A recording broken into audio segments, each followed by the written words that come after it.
اعوذ باللہ من الشیطان الرجیم بسم اللہ الرحمن الرحیم۔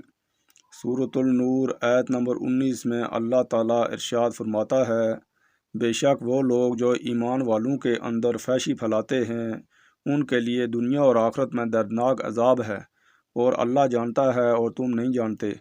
رسول اللہ صلی اللہ علیہ وآلہ وسلم نے فرمایا، اللہ کی لعنت و تعویذ اور جادو کروانے والیوں پر۔ کچھ عورتیں شوہروں کو قدموں میں لانے یا غلام بنانے کے چکر میں پیر اور مرشد کو گلے لگا لیتی ہیں۔ عورتوں کا تنگ اور باریک لباس پہن کر اپنے جسم اور حسن کی نمائش کرنا قیامت کے فتنوں میں سے ایک فتنہ ہے۔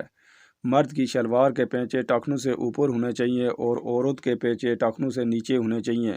یہ سنت رسول ہے، لیکن ہمارے ہاں اس کے برعکس ہے۔ مرد کے پیچے زمین پر لڑک رہے ہیں اور عورت کی آدھی ٹانگیں نظر آ رہی ہیں۔ مرد کی عزت کا اندازہ اس کی عورت کے لباس اور پردے سے لگایا جا سکتا ہے۔ اللہ تعالیٰ سے دعا ہے کہ اللہ تعالیٰ ہماری عورتیں اور ہم لوگوں کو دین اسلام پر چلنے کی توفیق عطا فرمائے، آمین۔